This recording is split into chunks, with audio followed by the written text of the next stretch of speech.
Hello and welcome to Nadia on the Run. I'm Nadia Colucci, co-founder of North Compass Realty. I was born and raised here in San Diego, and I truly love calling it home. So much so that I turned a lifelong career out of selling homes here all up and down the county, and I've been doing so almost for the past 20 years. In doing that, I've met a lot of really cool and influential people that help contribute to our wonderful community here. And I have a couple of them with us here today. Recently on Nadia on the Run, I had Jeff Plogman, who's the associate planner for the city of Encinitas, come down, and we talked about all things ADU. That's accessory dwelling units, mostly coined granny flats or guest houses as well. Jeff and I talked about do's and don'ts, what you need to do, your first steps, and in sharing that, a lot of you contacted me. I had viewers and clients ask questions.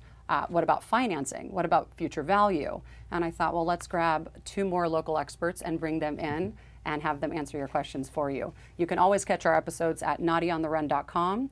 Thanks for joining us again today. We have Kevin Allin with Anderson Appraisal here. He's been doing appraisals about 30 years now. Yes.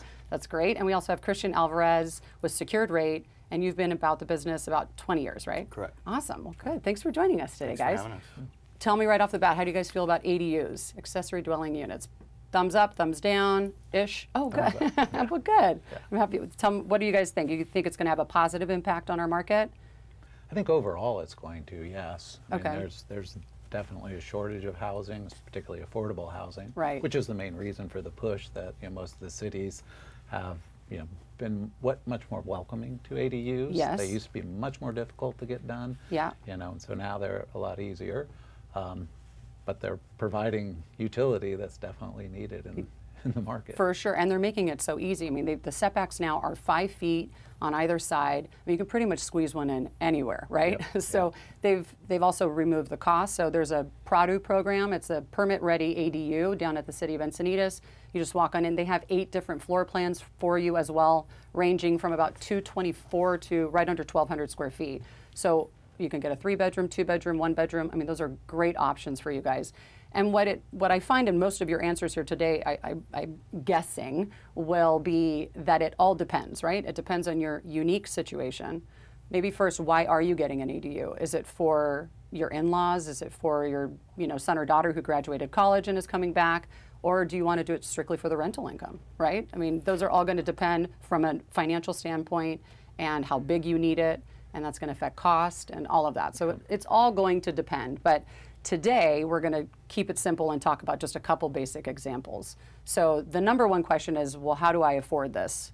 My guess is cash is king. If you're sitting on the cash, use cash, right? That's an easy one. But Christian, why don't you shoot out just a couple options people have other than cash if they wanted to, Well, clearly right now we're in a thriving real estate market, so in my opinion, there's not a better time to use your equity. Oh. There's, and again, as you said, it all depends on the individual and their situation, but there's cash out refinances, there's home equity lines of credit, there's construction loans, and as you said, cash is king. There's also reverse mortgages that you could entertain depending on your situation, age, income, etc. So. Okay, so there's definitely plenty of options, and we're going to dive into that further. But first, I think what we'll do is, Kevin, I'm going to go to you. Let's talk about valuation on a property today, and what if today that property also had an ADU. So I have a subject property that I gave you in advance so you could prepare. The subject property, we're assuming it's in Leucadia. It's west of the 5. It's about a 4-bedroom, 2.5 bath, 2,500 square feet. It sits on a lot about 9,500 square feet. And, gosh, probably built in the late 70s, early 80s there, which means it's probably been remodeled twice, right? Or has that, a 2-car garage, just kind of basic, I think, from there. So why don't you take it from there and tell us what you valued that at? Well, it's kind of a fairly standard home for that, for that area of Leucadia. So, homes right now in that range on the research I did are anywhere from about 1.4 to about 1.8. And, that depends a lot on views and or obviously quality and things like that. If we were assuming kind of that typical home, right now about 1.6 million is a kind of a median figure of the research. Okay, great. So that's what we value this property at today. Currently, yes. Now let's say we throw in an ADU today to that same property at about 450 square feet. So that'd be a 1-bedroom ADU. Yeah. What did you find the range? So on the research I did just on the contributory value of the ADU on several different what we call paired sales, with about 190,000. So you'd be looking at a value of roughly 1.8 million if you added a 450 square foot ADU on a property. Cha-ching, that sounds great. Yeah. That's actually a really good substantial number, I think. Because that's the hugest thing is people are concerned, well, what am I going to get back? How much money does it cost up front? And before we go there, I wanted to ask you too, in determining value for an ADU, you said you used multiple properties. Some of the questions I got was, what if there are not 3 similar properties to use as comps, meaning another similar home with an ADU structure? Yeah. Well, ideally you have, ideal would be to have 3. It's Sure. rare that you have 3 comparables that are that similar in anything. Okay.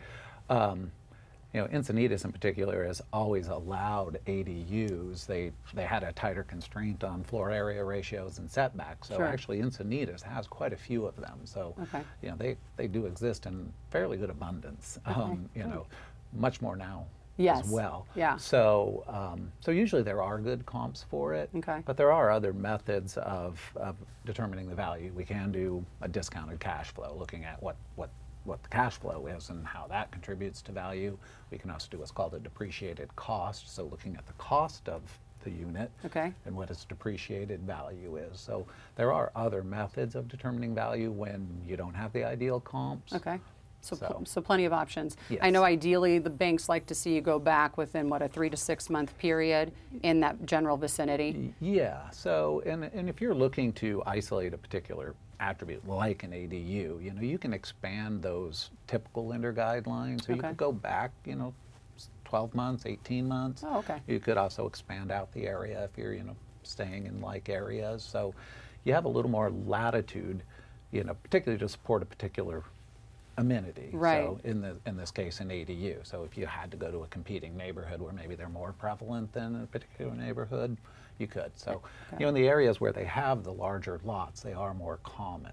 You're not going to find them on the neighborhoods where all the lots are 6,000, but you get to the 10,000 to half-acre lots are much more common. So. Okay. Well, and what was interesting is that the city of Encinitas estimates that there is about 23,500 units buildable in Encinitas, i.e. there's lots big enough for them that a resident or an owner can already, just go in and put in. And that's simple too, just based on size. Of course, once you get to a property, if you need a retaining wall, if the site, depends on your site plan is, excuse me, what I found to be kind of an issue. Because go ahead. Yeah, I did hear an interesting stat just this morning from another realtor who said that they had heard that the city had determined that about 60% of the properties in Encinitas could accommodate an ADU unit, and they think that they'll eventually get to that level. I think it might even be higher. Do you think if we see an influx of that many ADUs to the market that it will actually be something that has value anymore? Or is it going to be all of a sudden the homes have value that don't have one because they're the less of the two? Like I think about 10 years from now, what are we going to be? Yeah, the density thing is obviously an issue. Right. If every house on a street has an ADU and now you've got cars everywhere. Right. So it could be. Yeah, it could be. We'll have to wait and see, I guess. But in the meantime, I guess for this exercise and discuss, if you're wondering about doing this today, biggest question is how much does it cost? And of course that answer is it all depends, right? But think about it. Look at your backyard. If there's a retaining wall, it's how easy is the site to develop? How close are the utilities? There's a bio-swell retention that we have to put in regardless.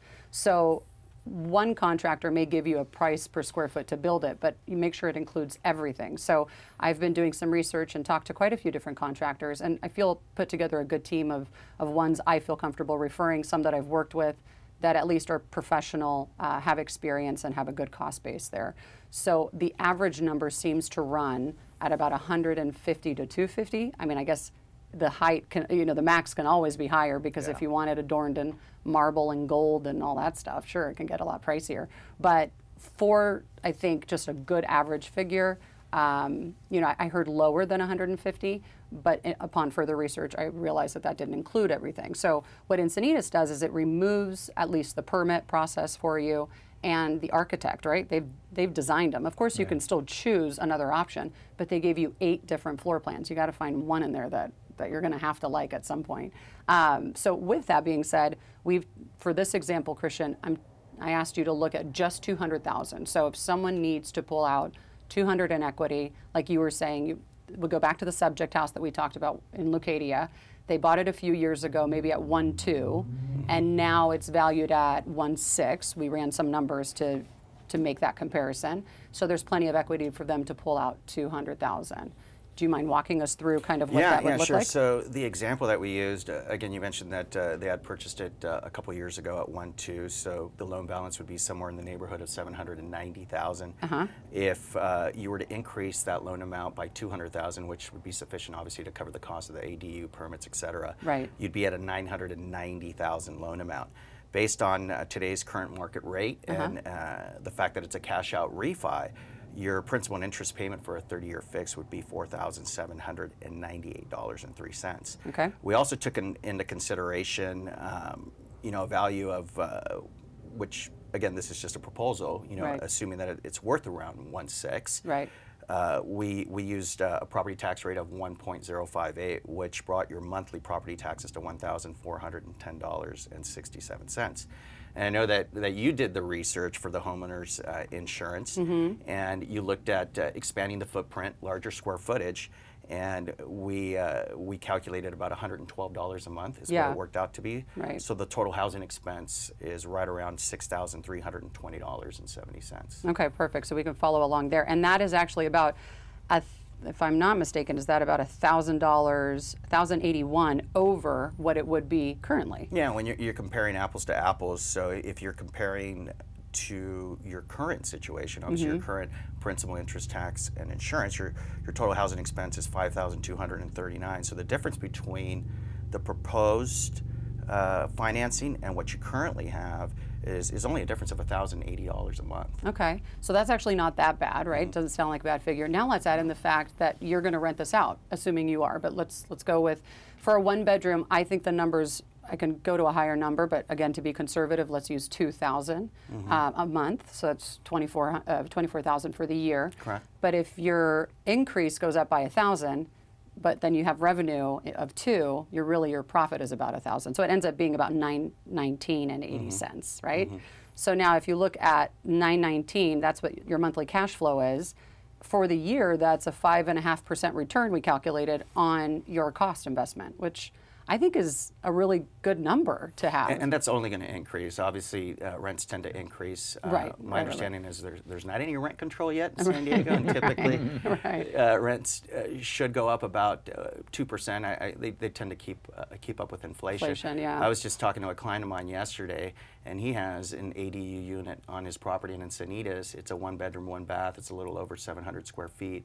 And he has it rented out for $2,400 a month. Well, so, that's nice, yeah. I mean, so obviously the numbers can be higher. I like that we were able to use a conservative number. Right. Granted, it's going to be brand new, right. But I like that. I think that's pretty generous with a 5.5% ROI on this investment. And what I like about it is it's an investment. I'm sure you have a plethora out there. You've got your stocks, all your different types, and maybe you have other real estate investments, but this one here is right on your property, so you are, in essence, in control of the property, of your investment as well. I kind of like. Plus, it's generating cash flow. Yeah, it is. Yeah, positive cash flow, which is rare. Isn't an asset, an appreciating asset, but it's also generating cash flow on a monthly basis. That's great. Yeah. That is good. So some other perks to having the ADU is the flexibility, right? You have this extra structure there, whether that's for guests, whether that's for, again, in-laws. Maybe you have your office out of there. It's a tax shelter. You've got market share, and then as we talked with Kevin, it increases your property value as well. So all signs point to this is a good deal to consider, at least if you can. So cash out refi is definitely an easy possibility if someone has some equity in the home, obviously. Correct. Yeah, and increasing it only by $1,000. And the other option too is, I mean, you know, if you're one of those people that caught the market at a trough and you refied, and you have a really low 30-year fixed rate, the best option might be a home equity line of credit. So a combo. You know, keep what you have, and let's pull out, you know, 150, 200, whatever the number needs to be for you to make those improvements. And a home equity line kind of runs like a credit card, right? It's a revolving line of credit. Okay. So you pay as you go. Okay. And you could charge it up, charge it down. Okay. And you pay interest only there? Or yes, can you? The majority of them are adjustable rate mortgages. It's more of a short-term fix. Okay. And most of them are interest only. They do have equity lines that are fixed rates, but there's such a huge spread between a fixed rate and the adjustable rate that you're better off taking the risk and going with an adjustable rate. Okay, and the process for these, at least through the research I've done and the few that are being built right now through the PRADU program at the City of Encinitas, is about a 4-month process, at least with the contractors I've discussed it with. So a 4-month adjustable rate is, you know, you kind of figure if I'm going to take the risk, it's in a short amount of time, because then you can start paying it off. Well, the nice thing about a home equity line of credit, especially during the duration of the construction, unlike a cash out refi, you pay as you go, right? So you only tap into that line as you need the money. Okay. Or if you have construction draws, right? Versus a cash out refi, the minute that you receive that money, you start paying interest on it. So that's interesting. So those are both really good options that people can consider out there, depending on, of course, their unique situation. Probably you have to look at their equity.